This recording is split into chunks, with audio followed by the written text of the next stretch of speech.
अस्सलाम वालेकुम। आज बातचीत के प्रोग्राम के अंदर हमारे साथ सीनियर साफ़ी, तज़किया निगार, कानून नवीस ख्वाजा जावेद साहब मौजूद हैं, जिनकी सिंध की सियासत पे ख़ास तौर पे बड़ी गहरी नज़र रही है।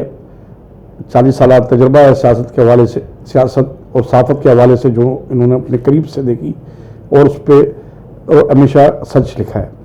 तो इस वक्त जो सिंध हुकूमत के हवाले से मैं बातचीत करूँगा ख्वाजा साहब के साथ, क्योंकि सिंध में मुसलसल 12 साल से पाकिस्तान पीपल्स पार्टी हुकूमत करती आ रही है, जो अभी का दौर है। हम माजी की बात नहीं करेंगे, अभी की बात करेंगे या मुस्तकबिल की बात करेंगे, कराची समेत अंदरूनी सिंध की। तो और हम ये देखते हैं कि पाकिस्तान पीपल्स पार्टी ने 12 साल में उसकी जो कारकर्दगी है सूबे के हवाले से, वो बिल्कुल टोटली सिफर नज़र आ रही है मेरी नज़र में। और हम ये देखते हैं कि तरक्याती मंसूबे, तरक्याती काम ज़ीरो में हैं। बहुत बड़ा बजट भी है, एजुकेशन में भी, हेल्थ में भी और दीगर डिपार्टमेंट्स में भी, मगर कहीं खर्च होता हुआ नज़र नहीं आता। करप्शन के भी बड़े इल्ज़ाम हैं 12 साल दौर में, जो भी सीएम रहा है और मौजूदा सीएम तलक भी। मगर उसके बावजूद क्या नाम है, ये हुकूमत कायम भी है, चल भी रही है और अवाम जो है, सिंध के अवाम उसको मुंतखब भी कर रहे हैं। तो ख्वाजा साहब की क्या वजूहत हैं कि पाकिस्तान पीपल्स पार्टी की हुकूमत मुसलसल 12 साल से कायम होने के बावजूद सिंध के अवाम को और सुबह सिंध के लिए कोई ऐसा काम अंजाम नहीं दे रही है कि उसके बावजूद मुंतखब हो जाती है? गौरी साहब, शुक्रिया, आपने मुझसे ये मालूम किया और मैं इस बारे में ये बताऊं आपको कि मरहूम जुल्फ़िकार अली भुट्टो का वक्त भी हमने देखा है। 5-7 साल उनकी हुकूमत थी और कोई इल्ज़ामात करप्शन के या प्लॉट अलॉटमेंट्स के या मिसमैनेजमेंट के उस ज़माने में नहीं। मैंने ख्वाजा साहब एक बात इस प्रोग्राम में ये की है कि हम माजी की बात नहीं करेंगे, हम 12 साल कारकर्दगी और अभी की, और हम मुस्तकबिल की बात करेंगे। भुट्टो ने क्या किया या बेनज़ीर भुट्टो के दौर में क्या हुआ, वो एक लंबी कहानी है। अवाम अभी 12 साल कारकर्दगी की जो मौजूदा है वो देखना चाहती है कि इस 12 साल की कारकर्दगी में क्या किया। कंपैरेटिवली बहुत ही गिरावट का शिकार रही है। 2008 में जब इन्होंने इख्तिदार संभाला था, जरदारी साहब सदर बन गए और गिलानी साहब वज़ीर आज़म बने, तो इनके सामने टास्क जो था, इन्होंने ज़्यादातर वफाक में अपनी तवज्जो रखी 18वीं तरमीम के ऊपर। लेकिन सूबों को डेवोल्यूशन जब हुआ तो सूबों को जब ये इन्हीं इख्तिदार की मुंतकली, घी का, सब्ज़ियों का, और आम आदमी की ज़िंदगी दुश्वार तरीन होती जा रही है। इसके अलावा कोरोना में भी डाउनफॉल आया।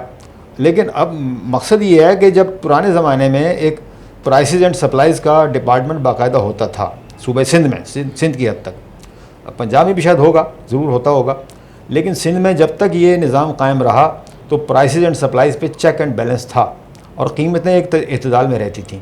लेकिन पिछले 10-12 साल का तजर्बा ये है कि कीमतों को बेमुहार छोड़ दिया गया है और आम आदमी की ज़िंदगी दुश्वार तरीन है और इसको कंट्रोल करने के लिए कोई पैमाना नहीं रखा गया।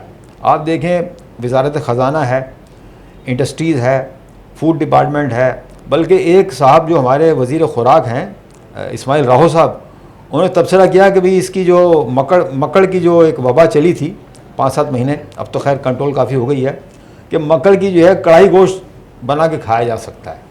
ये उन्होंने एक मज़ाहिया अंदाज में एक बात की। लेकिन कंट्रोल करने के लिए मकसद ये है कि सूबे के पास वसाइल हैं, सब कुछ है, पैसा है, लेकिन इनके पास वो जहाज़ जो लोकस्ट, एंटी लोकस्ट मतलब जो जहाज़ हैं, वो ख़रीदने के लिए फ़ंड्स नहीं हैं। और जो फ़ंड्स हैं वो खर्च तो किए जा रहे हैं, लेकिन कागज़ों में हैं, बरसरे ज़मीन कहीं नज़र नहीं आते। मिसाल के तौर पे सखर बैराज की जो बहाली थी, उसके 5 गेट्स ख़राब हो चुके थे सन 2005। सर,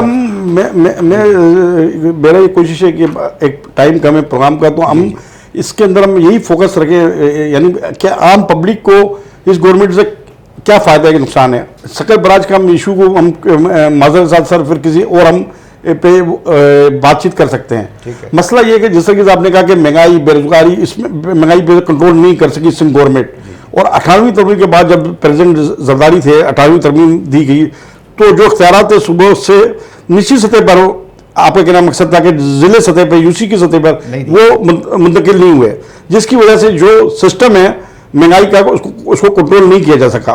ठीक है, फिर दूसरा आपने ये कहा कि बजट जो है पाकिस्तान जो पीपल्स पार्टी की जो एक बड़ा बजट भी है सिंध का, उनके वज़रा को मिल रहा है मगर वो इस्तेमाल होते हुए नजर नहीं आ रहा।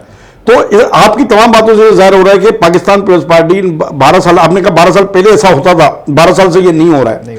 तो महंगाई को कंट्रोल करना सूबाई गवर्नमेंट का और जिली गवर्नमेंटों का, जब आप उसे इख्तियारात देंगे जिले डिवीजन को, ये है।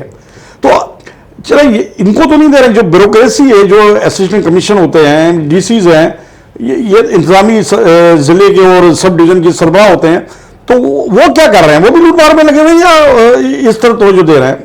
मैं आपको बताऊं, वो हैंड इन, बेशतर जो ब्यूरोक्रेसी के लोग हैं वो भी हैंड इन ग्लव्स हैं इनके साथ, मतलब वो तकरीबन काफ़ी हद तक इनके साथ मिले हुए हैं। अब आप देखें, मार्केट कमेटियां पूरे सिंध में डिस्ट्रिक्ट सिटी सतह पर मौजूद हैं।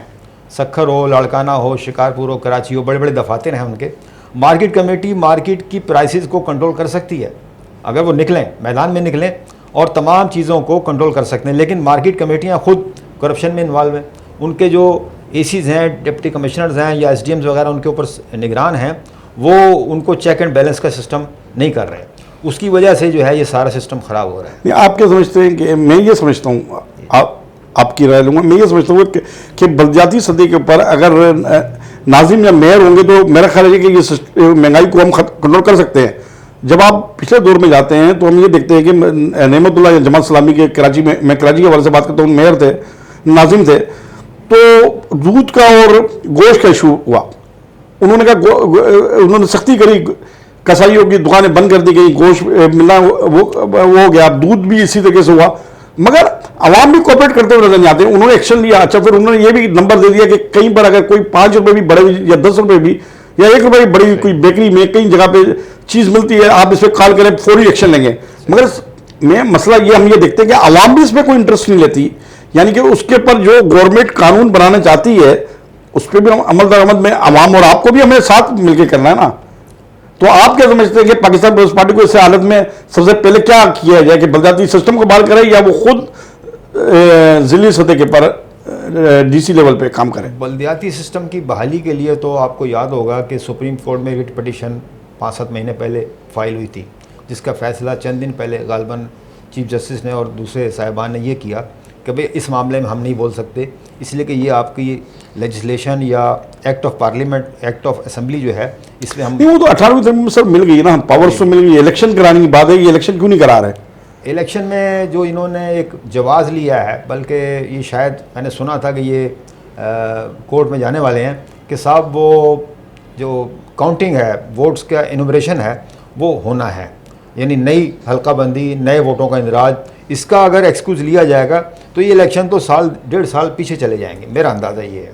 लेकिन इससे ज़ाहिर हो रहा है कि खुद 18वीं तरमीम में ये खुद अमल दरामद करी पाकिस्तान पीपल्स पार्टी। और दूसरी बात है कि आपके शहर के वजीर हैं नासिर शाह, कई की वजारतें उनके पास है, वजीर ट्रांसपोर्ट भी रहे और कराची जैसे शहर में, अब आप भी ख्वाजा साहब, आप भी कराची अब तो तकरीबन शिफ्ट हैं, तो कराची जैसे एक मेगा सिटी में जहाँ 3 करोड़ आबादी का शहर है, कोई पब्लिक ट्रांसपोर्ट नहीं है। अच्छा, सरकारी को तो आप छोड़ें, एक 8 बसें इन्होंने 12 साल में चलाई दी, 8 बसें वो बंद कर दी। हाँ, वो भी बंद कर दी।